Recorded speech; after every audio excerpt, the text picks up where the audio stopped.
Saludos, sean todos ustedes bienvenidos a esta sucesión Criminológicamente Hablando. Hoy con una invitada especial, la licenciada Liliana Díaz, quien nos comentará un poco sobre la función del psicólogo forense. Sea usted bienvenida a esta sucesión. Gracias. Licenciada, nos gustaría saber, para ilustrar a la población y al público que nos sigue, ¿qué es un psicólogo forense? Sabemos del médico forense y de otras modalidades, pero la población le gustaría, ¿qué puede hacer un psicólogo forense? Bien, el psicólogo forense es el psicólogo que estudia todos los comportamientos que tienen que ver o tienen un vínculo con el sistema judicial. De allí el apellido de psicología forense. Es una rama dentro de la psicología que no solo tiene conocimientos de la psicología, sino que se debe de tener conocimientos sobre las leyes, el sistema judicial y aquellos temas que rutinariamente pudiéramos tener en contacto. Casos, por ejemplo, o temas que abarcamos son temas de violencia intrafamiliar, delitos sexuales, todo lo que tiene que ver con victimología, ¿no? Y nuestro rol es el de auxiliar al sistema de justicia. En ese auxilio al sistema de justicia, cuando los tribunales o las partes requieren el estudio psicológico de alguna de las partes intervinientes, una víctima, un victimario, un testigo, pues entonces se requiere el auxilio de este psicólogo, que será un psicólogo forense, utilizando el rol del perito, ¿no?, dentro del sistema. Ok, pero ¿cómo se realiza ese aporte? O sea, ¿cómo el psicólogo forense aporta a lo que es la administración de la justicia? Bien. Bueno, como ya dije, sería siempre a requerimiento del tribunal o de las partes y dependería de lo que se requiere en el caso. Por ejemplo, algo muy usual es que en los casos de delitos sexuales, por ejemplo, se solicite hacer una entrevista, una toma de testimonio o una evaluación de daño psicológico, incluso evaluaciones de credibilidad del testimonio. Entonces, el psicólogo tomaría a esta víctima de este delito y aplicaría un proceso de evaluación completa. Un proceso de evaluación completa en psicología forense implica el estudio de las documentaciones que se hayan aportado, esto es, denuncias, otras evidencias, informes psicológicos previos que existan de esta persona.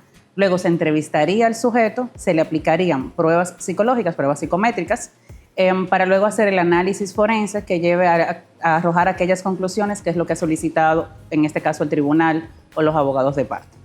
¿Cómo operaría el psicólogo forense en el caso de que una persona alegue haber estado en una situación psicológica de descontrol de la personalidad cuando cometió el delito? ¿Cómo puede el psicólogo forense determinar si realmente en el momento que se cometió ese delito la persona padecía de algún tipo de problema psicológico? Bien. Esa es una evaluación que se llama evaluación de imputabilidad. La imputabilidad es un término plenamente legal, sin embargo se traduce a conceptos psicológicos, que es la capacidad cognitiva y la capacidad volitiva, con lo cual el psicólogo evaluaría el nivel de conciencia y el nivel de voluntad del individuo. Si ven una evaluación que el psicólogo forense está más que preparado para realizar, en nuestro sistema este tipo de evaluaciones lo hace el psiquiatra. Sí, el psiquiatra forense es quien en nuestros tribunales regularmente a quienes les solicita este tipo de evaluaciones. Otro tipo de evaluaciones que es muy usual que se soliciten para los victimarios es la evaluación del riesgo de violencia. El riesgo de violencia es una manera en la que podamos de alguna manera predecir qué tan probable es que un sujeto vuelva a repetir una conducta a futuro, en este caso una conducta violenta o un delito en particular. Es sobre todo muy importante en los casos en que los sujetos, se sabe que es un victimario, que es responsable y posiblemente esté cumpliendo una pena en un centro penitenciario. Conocer este nivel de riesgo ayuda a gestionarlo dentro del centro, a poder poner a esta persona en los programas adecuados que ayuden en lo adelante a reducir ese nivel de riesgo para el momento de su próxima libertad. Muy bien. Por lo que nos comenta, el psicólogo forense tiene una participación en la administración de justicia y nos gustaría saber el peritaje que se da ahí. ¿Cómo opera el peritaje de un psicólogo forense ante los tribunales?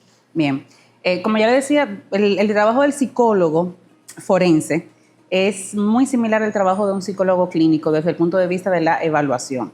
Lo que pasa es que a diferencia del psicólogo clínico, como ya hemos establecido, es el tribunal que tiene que solicitarlo. Nunca vendrá un paciente, como hace con un psicólogo clínico, a solicitarme un servicio, sino que es el abogado o el tribunal que requiere de este servicio. Y lo primero que debe de hacer un psicólogo forense es estudiar la documentación que exista sobre el caso. Como decíamos ahorita, pueden existir denuncias, otras evidencias o incluso informes psicológicos previos. A partir de allí, entonces, se hace una planificación del proceso de evaluación. Se entrevista a todas las personas que se tengan que entrevistar acerca del caso, se aplican las pruebas psicológicas pertinentes y a partir de allí se hace el análisis forense. Cuando se hace el análisis forense, se intentan contrastar las informaciones que hemos obtenido de las pruebas psicológicas, de las entrevistas y incluso de la documentación examinada, se contrastan con las evidencias científicas que se tengan hasta el momento. Esto es, comparar con los últimos hallazgos acerca del tema particular que estemos investigando. Vuelvo a colocar el ejemplo de un posible daño psicológico en una víctima de delitos sexuales. Existen numerosos estudios que explican cuál es el cuadro clínico psicológico que puede presentar una víctima de abuso sexual. Entonces, nos toca a los psicólogos contrastar que este paciente, que este usuario puntual que en este momento estamos evaluando, el cuadro clínico que presenta se asemeja o es congruente con aquello que han establecido las investigaciones recientes. Y a partir de allí entonces se generaría la conclusión que es ese informe, ¿no? Ese peritaje que se le entregaría al tribunal en respuesta a la solicitud.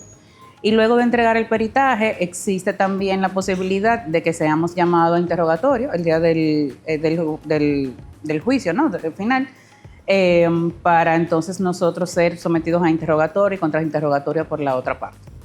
Muy bien. ¿Cuál es la situación, licenciada, de aquel paciente que deriva de una tragedia como la que hemos tenido últimamente en la República Dominicana y que no es la víctima directamente, sino que es una persona que ha actuado en el proceso y que este proceso le ha generado algún tipo de situación psicológica o de inestabilidad? Bueno, es víctima aunque no haya fallecido, porque existen unos daños. Y ese es precisamente el rol que pudiera tener el psicólogo. Aunque a veces pensamos que el psicólogo forense solo trabaja en el ámbito penal, lo cierto es que también se tiene un rol dentro del ámbito civil, ¿no? En este caso, por ejemplo, se pueden hacer la misma evaluación de daños psicológicos, que lo que busca es evaluar clínicamente a este sujeto para verificar que este cuadro clínico que presenta, si tiene o no tiene un vínculo con el haber vivido o experimentado este evento trágico, en este caso, ¿no? Y bueno, a partir de esta evaluación, en caso de que haya un caso de responsabilidad civil, pues entonces se aportaría este peritaje como una evidencia de ese daño psicológico o daño moral, que es como se describe en nuestro código. Muy bien, señoras y señores, pues ya escucharon ustedes las respuestas muy atinadas que nos sirve la licenciada Liliana Díaz, y a ustedes agradecer, como de costumbre, el haber sintonizado esta sesión criminológicamente hablando. Los esperamos en una próxima presentación. Muchas gracias a todos.